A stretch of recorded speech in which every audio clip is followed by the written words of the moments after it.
This is so satisfying. But Cheryl Allison OR says that Exmo Anti-Mormonism converted her to the Church of Jesus Christ of Latter-day Saints, and she was baptized on January 27th.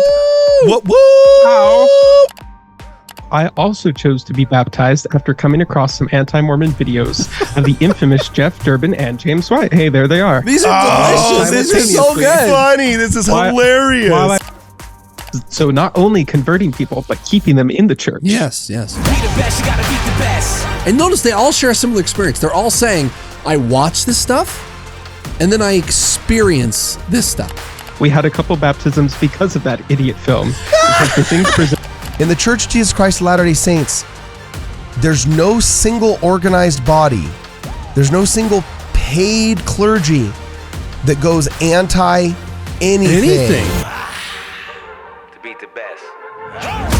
Got our scripture notes up and running. All of the scriptural references used in this episode will be brought to you by scripturenotes.com. For a free trial to Scripture Notes, please visit the link in the description. Welcome, ladies and gentlemen, back to Ward Radio. I'm your host, Cardinellis. Today I'm joined in the studio by Jonah Barnes, the Associate Professor of All Things Apocryphal, as well as via Zoom by Luke Hansen, Editor-in-Chief of Ward Radio News. And we noticed something this week. Actually, Luke noticed something this week, and so did Jonah. There was, just like trouble travels in packs, apparently evidences of the Church of Jesus Christ of Latter-day Saints travel in packs as well. And we noticed a common theory amongst these in the comments this week that anti-Mormons make really, really good missionaries for the Church of Jesus Christ of Latter-day Saints. And we noticed so many people in the comments commenting about how anti-Mormon literature had actually driven them to the church, which I found was super interesting. So, Luke, tell us what's going on here, my man. Yeah, this is kind of prompted by, because we had an interaction with James White, or at least you did, Cardin, because he was responding to the episode that you did about the article that I wrote about Glenn Beck getting kicked out of this thing that this Protestia magazine was all up in arms about.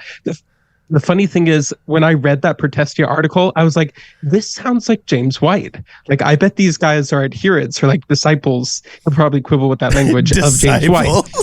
And what do you know? What do you know?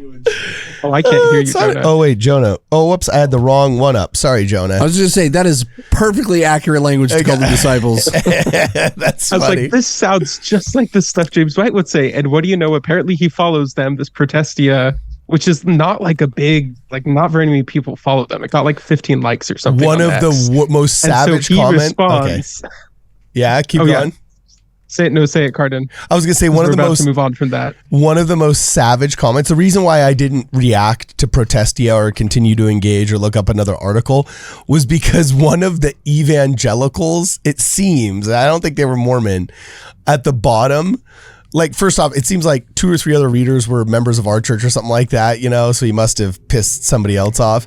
But then also one of the non-Mormon comments, the first one I read was, "Congratulations, Protestia. You got what you always wanted." Somebody actually read one of your articles. I saw this. And you know, realized that you exist. It was savage. Now, like, quit misrepresenting us or something like that. I don't remember what it was, but I was like, oh, well, if it's one of those situations and they're just like, you know, just soaking up whatever limelight they can. Yeah, it's like, okay, whatever, dude, moving along. But anyway, okay, so keep going. So we all noticed. Yeah. So James White, when you put out the video about it, of all of the videos that we've done, including the one debunking Jeff Durban that we haven't gotten a response to, James White decides to respond to this one about the Protestia article. And I did go through his response on that Dividing Line episode. It was the same stuff. It was very predictable. It was kind of the storytelling thing of, oh, the Mormons, and they used to be like this, and now they're like this, and here's the stuff about Jesus and the celestial kingdom, yada yada.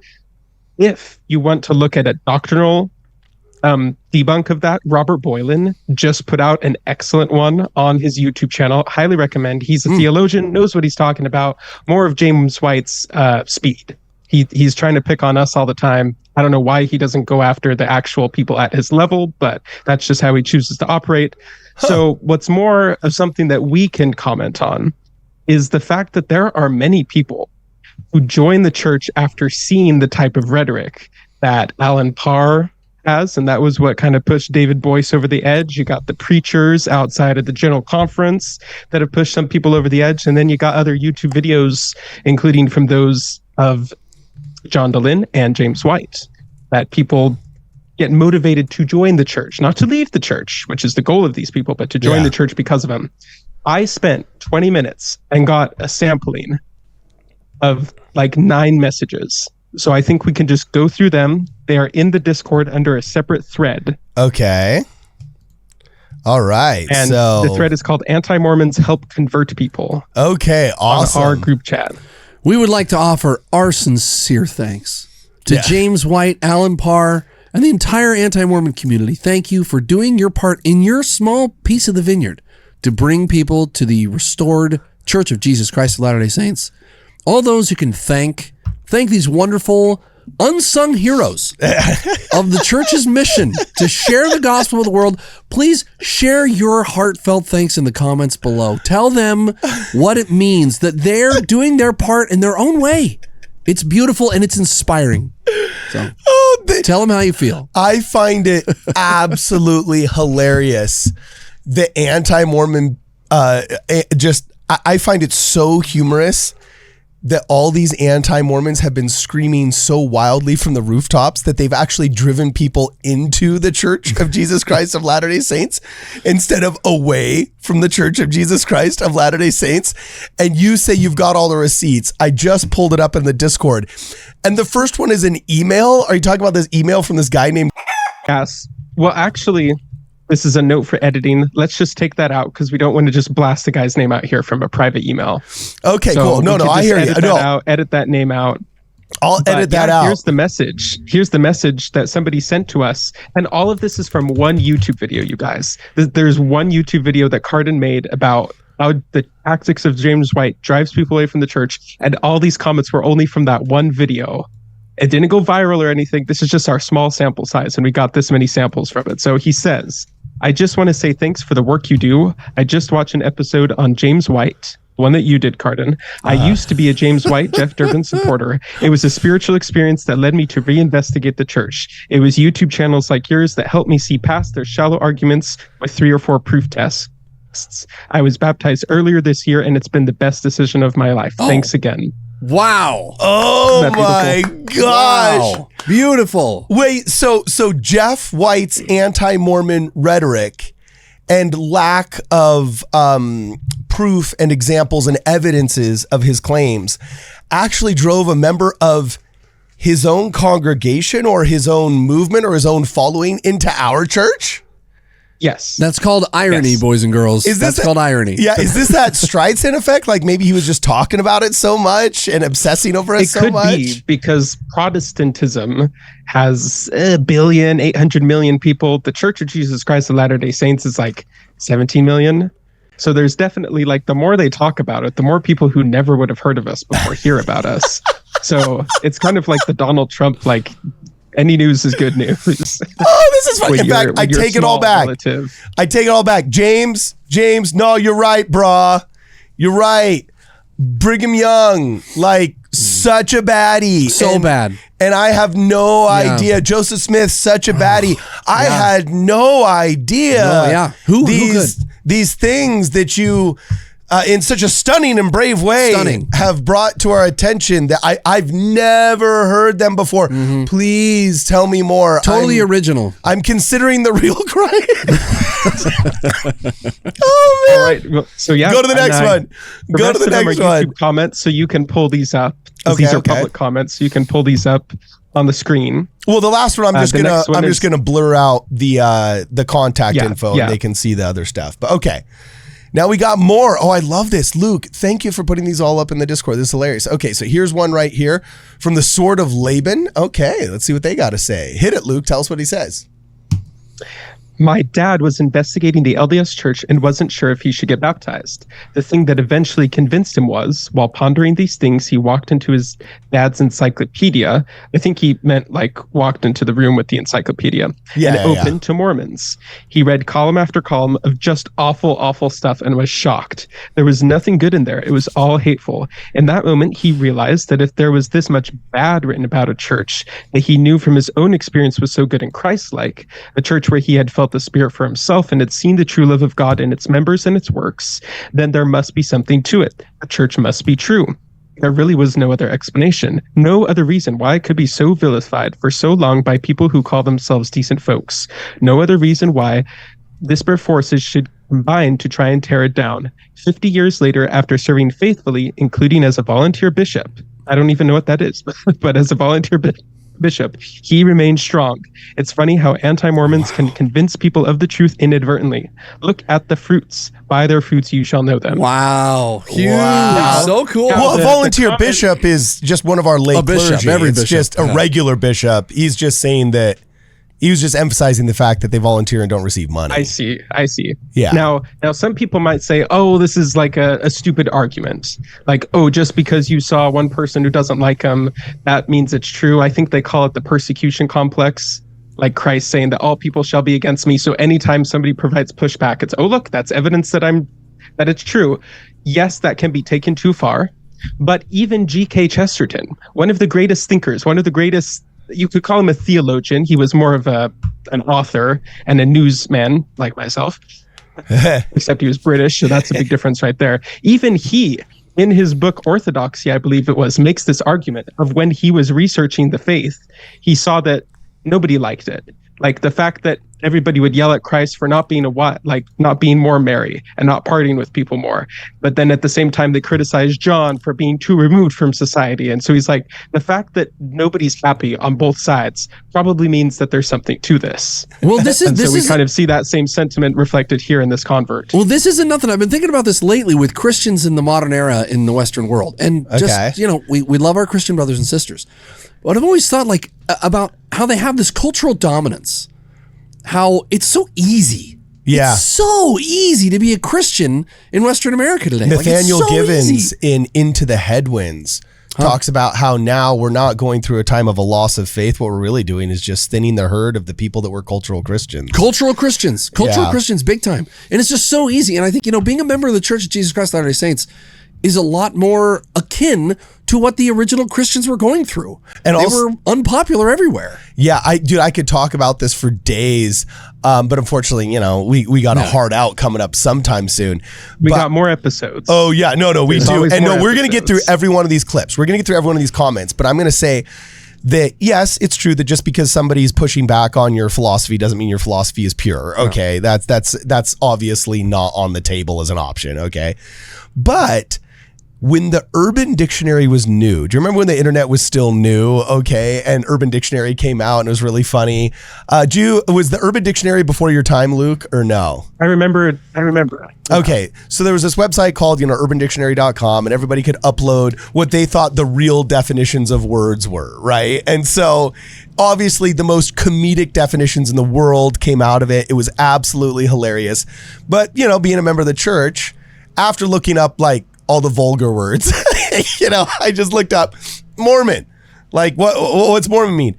And one of the first definitions that stood out to me that I thought was hilarious was a girl had said, I'm not a member of the church, but as I've researched religion, because I think she was in college or something like that for a paper, she said it's the most talked against, mocked, and ridiculed faith in North America, which leads me to believe that it's probably the actual correct one, right? You know right what I'm saying? And so it was so hilarious.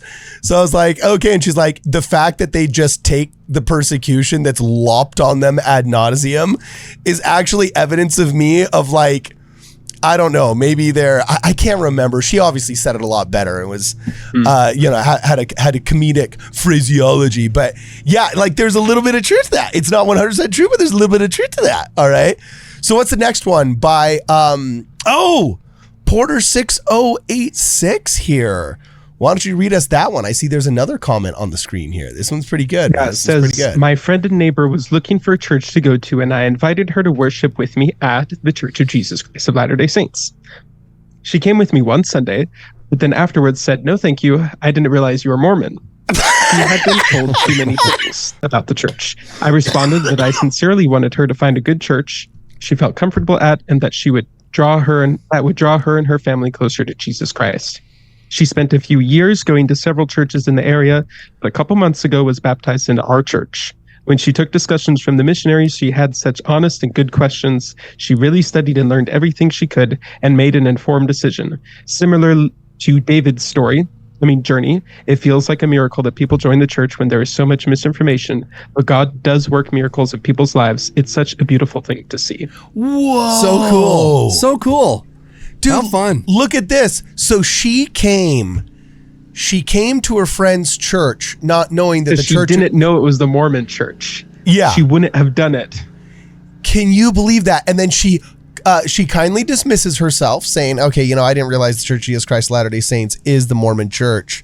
And so, which, by the way, it's pathetic, because even when Mormons in casual conversation would also call themselves Mormons before that, more intense shift of 2 or 3 years ago, right? There was like the shift of 12 years ago. But even then, when addressing the name of our church, we wouldn't call ourselves the Mormon church. We would say the Church of Jesus Christ of Latter-day Saints. But so overwhelming is the pejorative use of the term Mormon by anti-Mormons. You know what I'm saying? That even then, people didn't realize the Church of Jesus Christ of Latter-day Saints is the Mormon church. It's so wild to me. So anyway, she dismisses herself from the quote Mormon church, end quote, ultimately goes on her walkabout with all the other churches, and then comes back. And dude, that's always the way it is. Do you ever notice that we should start calling it the David Boyce effect? Because whenever you hear about these people that are actually genuinely interested in God, not just in a good daycare or a good, a Bible study group at lunchtime for their, kids in high school. Yeah. Whenever they're like, okay, no, I want to find proper theology that connects me with God, and I'm willing to actually do my due diligence here. Those that do their due diligence, they always end with us. You know what I'm saying? It's the craziest thing, Luke. And it isn't like theological due diligence either. I find it that the Lord set up the system in a way to attract sincerity, not intellect, but just not scriptural acumen, but sincerity. And like David Boyce. And by the way, before all the anti-Mormons clip you and say oh, see, they're admitting that intellectually the Church of Jesus Christ of Latter-day Saints doesn't make more sense. No, we're feelings based. Yeah, it's all feelings based. No, we're saying that just like there's the Hansen 5 model of epistemology, and the human brain fires on 5 cylinders of knowledge. Okay. Yeah. The intellectual knowledge is not the only knowledge. There's spiritual revelation. There's all these other things that you supposedly believe in as well. So chill out, and you can, power down your laptop and stop sharpening your pencils to blog about those feelings-based Mormons. Yeah, no, the Lord wants sincerity. And look, he's not impressed with your intellect. Okay, not impressed. Yeah. God, the Almighty, not impressed with your intellect. Okay, he's not setting up the secret system. If you interpret all these scriptures correctly, then only the smartest scriptorians will find my true faith. That's the dumbest thing I've ever heard. That's not what the Lord is doing. Right? Now, however, we should also note, because we want to be fair, the Lord also leads people to the Baptist church. He leads people to the Lutheran church. He leads people to the Muslim faith. He leads people to all these. We believe that any faith is better than no faith. And so they all have pieces of light in them. And people can be attracted to all those by different measures.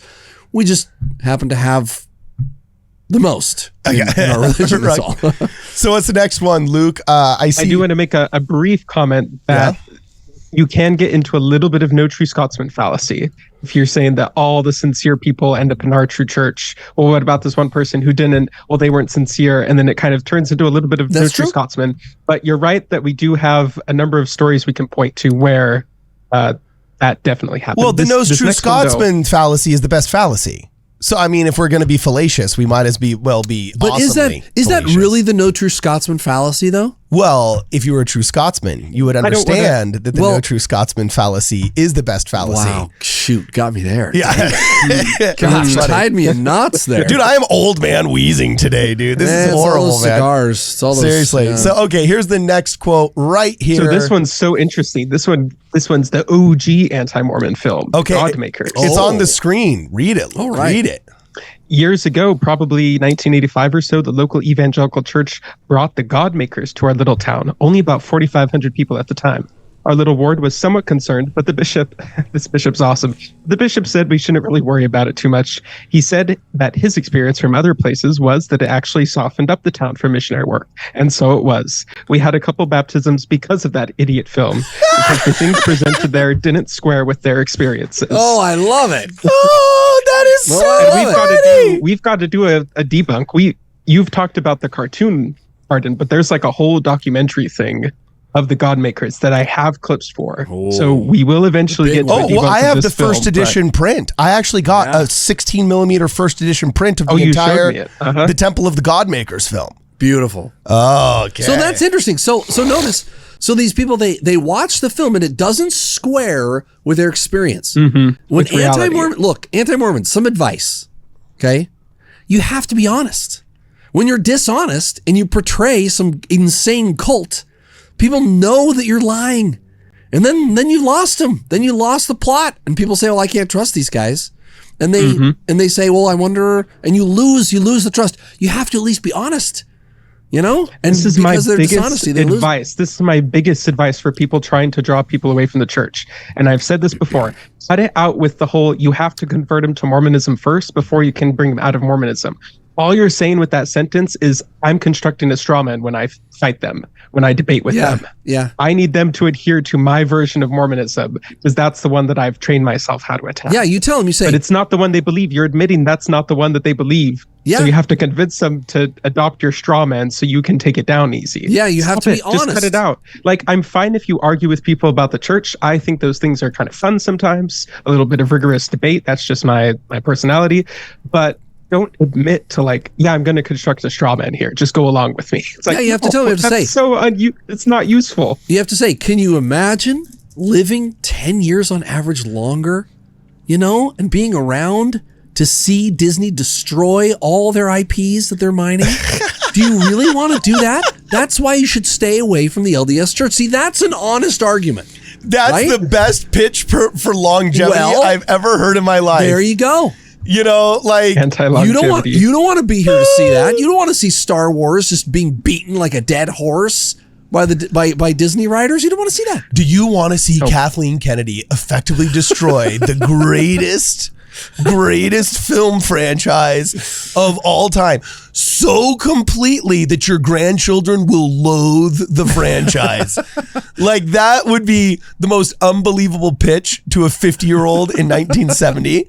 But if you told them that by joining your weird new age cult that you could like see that happen, there might be some people that are just so morbidly fascinated, they would probably do it, right? So anyway, okay, cool. Let's go to the next one here. Next one. Really quick here. Okay, here we've got one very short one by DWRS1. Hit it, Luke. She's got a ton of these. Yeah. Any anti-videos that I have seen has strengthened my testimony of the Church of Jesus Christ of Latter-day Saints.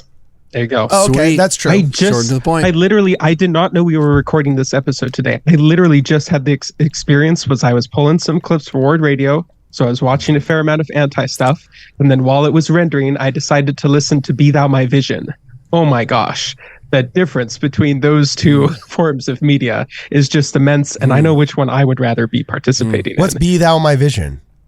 Be thou my vision. Oh, that one. Okay, cool. Lord. I thought you were naming a podcast. I was like, well, that sounds like a faithful podcast. So are we starting a tradition where Luke always sings a hymn when I guess so. When we shoot? I think we should have that be just staple when Luke shows up. Oh, I want to see you hit the scale of How Lovely Was the Morning.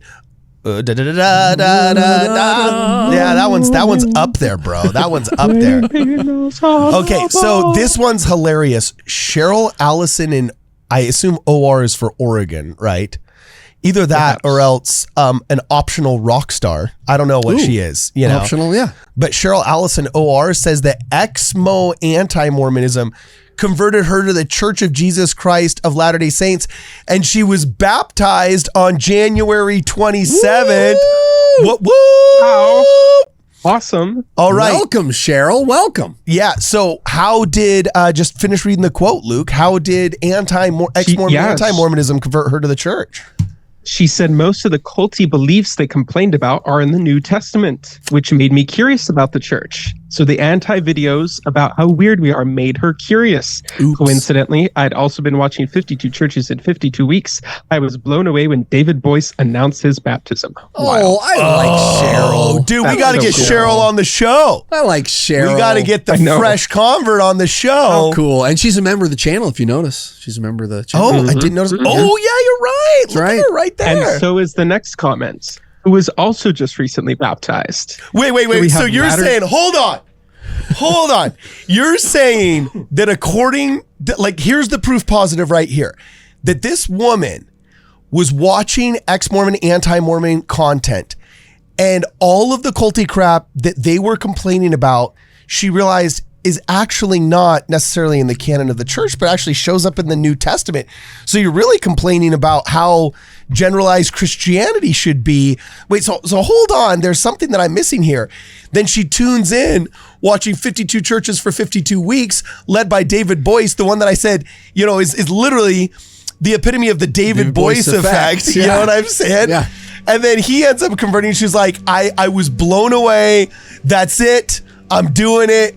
This is absolutely crazy, man. So cool. Okay, look at that. So did we, okay, we already read hers now. So whose is next? Let me pull up another one. This is so fun. This is so absolutely fun. So good job, girlfriend that got baptized January 27th. That's great. And then we got Latter-day Sigma. Okay, read this one from Latter-day Sigma, Luke. All right, he says, similar to also a channel member, I'll point out, similar to Brother Boyce, I also chose to be baptized after coming across some anti-Mormon videos of the infamous Jeff Durbin and James White. Hey, there they are. These are delicious. This is so funny. This is hilarious. While I was simultaneously taking the missionary lessons, and immediately I noticed the anti-Mormon spirit was filled with hate, manipulation, and deceit. I proudly chose to be baptized into the church after witnessing that garbage. What a Sigma. Wow. Dude, and that's a super common comment here. That's what David Boyce said. David Boyce said it was so obvious after watching Alan Parr and the other anti-Mormon from Unveiling Mormonism podcast that what they were claiming was not true. According to my lived experience having visited Latter-day Saints, that there was no way what these anti-Mormons were saying. And here he specifically calls out Jeff Durbin and Dr. James White. That is so funny. So Jeff Durbin and Dr. James White have literally driven more people into the Mormon church through their anti-Mormon content than have driven out of the church. That is so funny. We are so grateful to the Burger King man and Evil Sauron. And what do we call what's James White for evangelizing our church. And notice they all share a similar experience. They're all saying, I watch this stuff and then I experience this stuff. Yeah. I watch this stuff. Contrast. And then I actually meet them. I actually go to their church. I actually talk to the missionaries. And they say, well, those guys are lying. And so that's why the Lord does it the way he does it. Wow. Can't beat our missionaries. This is pure absolute gold. Okay, we only got 4 minutes left, man, but we got to do another couple of these. We got to do like all of them, man. They're so good. Okay, no, hit them through. Just burn through them all right now. Carmen Rod 82. I've had times where I thought about leaving the church and looked in the anti-material, and it just pushed me back to the church. The hatred towards the church and dishonesty of antis compared to the kindness and integrity of church leaders made it obviously where the church was. By their fruits ye shall know them. And then actually this is so not only converting people but keeping them in the church. Yes. Wow. And here we have Craig Newsom. Well, read Craig Newsom. You missed Craig Newsom. Oh. Yeah, you missed Craig Newsom. I did. Oh, this was like the best one. So this guy said, anti-stuff helped draw him into the church, and I asked him for more details. So responding to me, he said, initially I started out watching Mormon stories. So we got the evangelical anti-stuff we've been covering, but now we've even got like this atheistic, modern anti-Mormon stuff. He says he started watching Mormon stories in 2015. I got most of my information from that. I had a very brief message exchange with John, meaning John Dehlin. That was where I got most of my info from. John did a lot of interviews with LGBTQ members that had left the church, but the one that affected me most was Carol Lynn Pearson's story. She is amazing. All that stuff led me onto sources such as Fair, where I got good answers to anti-stuff. Wow. Oh, So wow. him being one of John Dehlin's cult porn watchers ended up getting him on the Fair LDS website, and now he has joined the church. Wow. Somewhat recently. Man, that's so Now we've got to do hilarious. one more, Cardin. We've got to do one more. Okay, let's hit it. I put Let's a hit link it. to a video in the chat because this is not a new thing. This goes back to the very beginning of the church. Okay. Okay. This is a famous, if you've gone to seminary in the past 2 decades, you probably know this movie, the John Tanner story. Oh, in the Discord. But here's how famous church member, loyal, amazing church member John Tanner joined the church. And it should be timestamped. Wait, where is it? In the last thing in the general Discord is the treasure in heaven, the John Tanner story. Okay, here we are. All right, let's do it. Hey, we'll make time, bro. We'll make time. So here's the video. Being a Baptist lay minister and wanting to protect his brethren, John prepared to expose those Mormon elders as the impostors they surely were.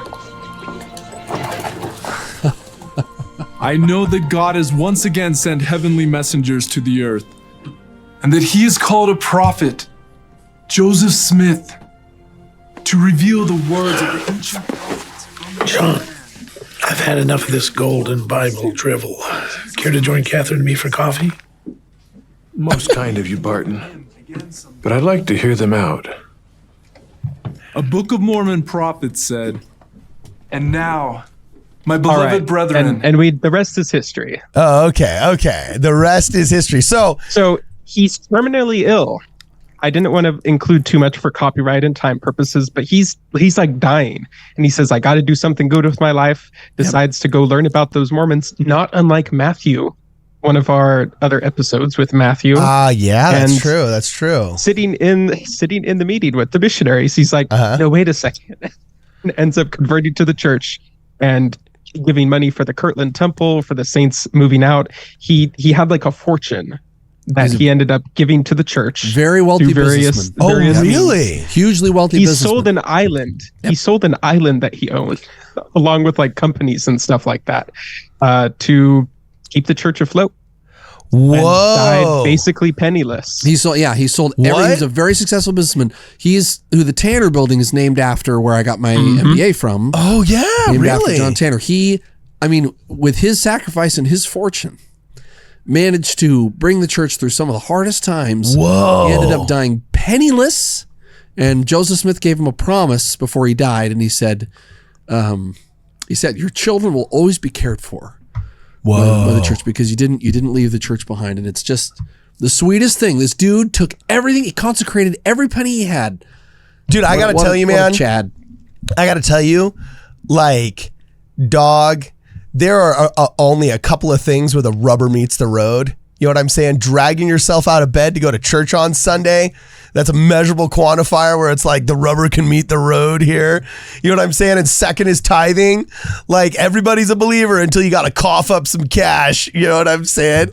And then it's like that actually kind of separates the talkers from the walkers, right?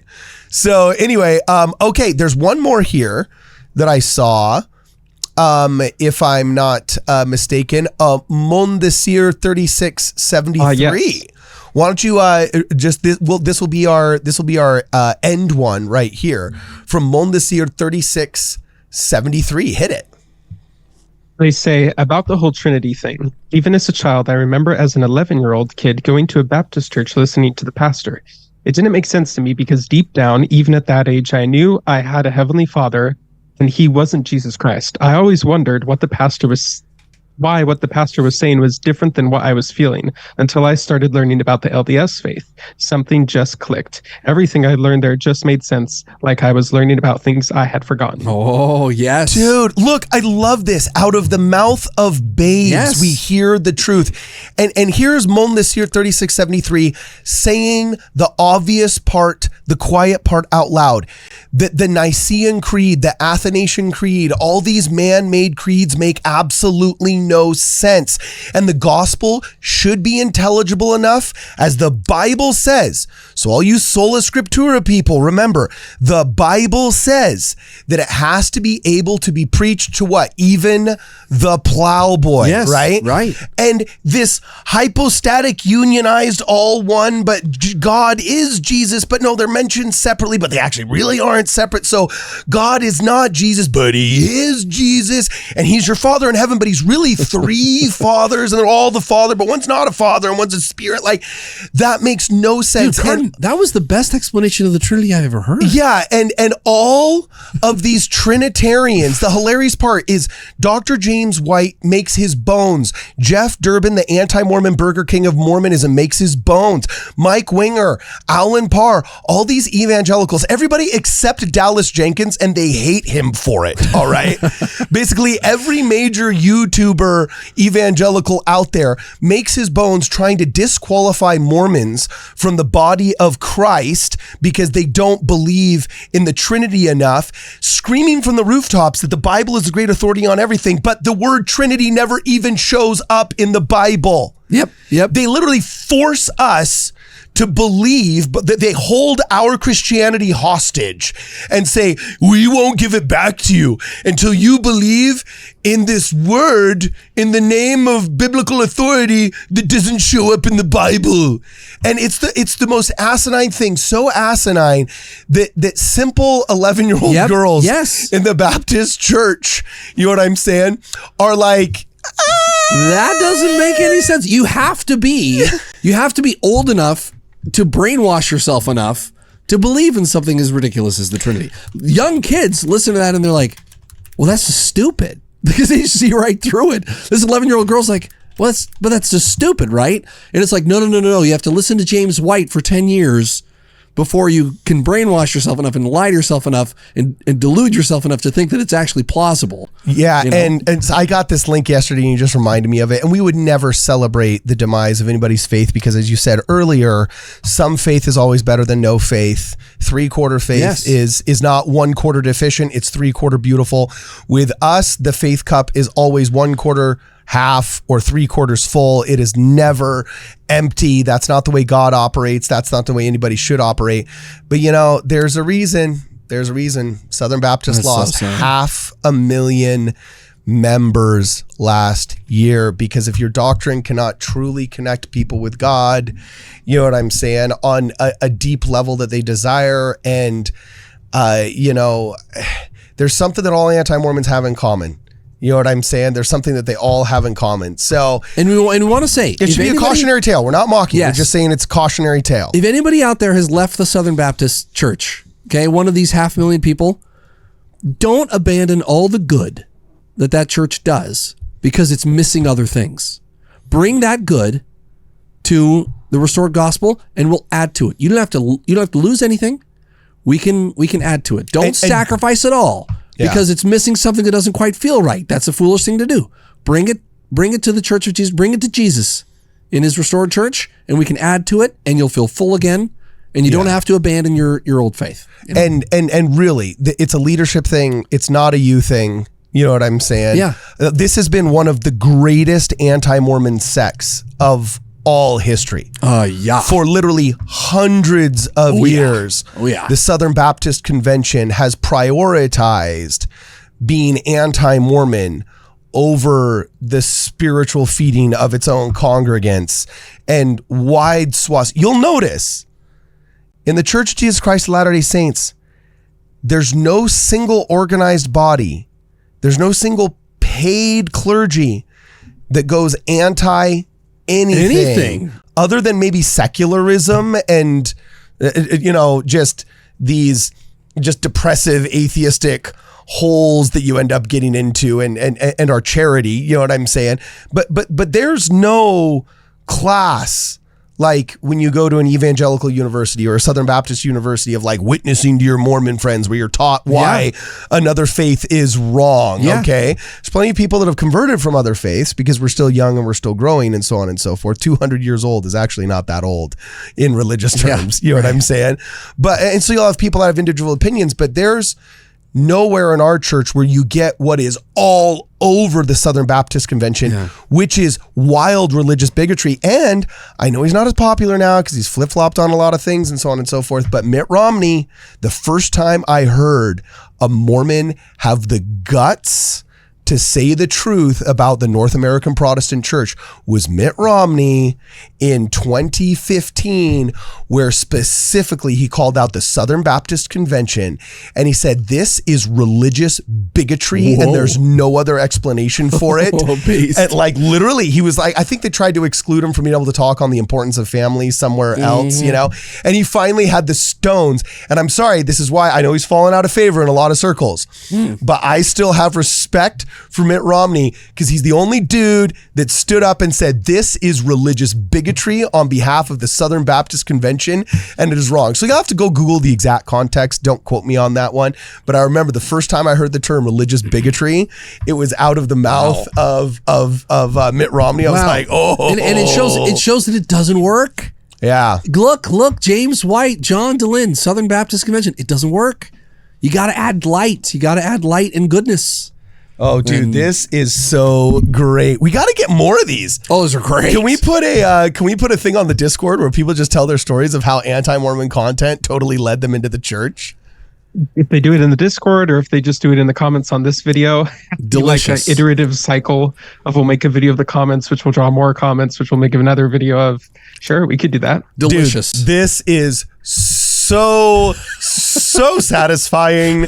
I am absolutely loving every minute of this. Everybody, please keep the conversation going in the comments below. Let us know what if anti-Mormon literature actually drove you closer to the church or into the church if you were out of the church. Let us know what your guys' personal experience was here. If you haven't had a chance yet to join the Discord, please check us out at wardradio.com and in the link above, in the little, social media bar right there, the last little icon is Discord. And so many people have asked about it, not recognize the icon, that I've actually made it its own subsection on our website. So just click on where it says Discord and there will be a link to the Discord right there. If you want to support the channel, make sure you guys check out wardradio.com and you buy a shirt as well. Also, if you'd like to contribute, please make sure that you check us out on Zelle. You guys can contribute to the channel there through Zelle or Venmo or the Cash App.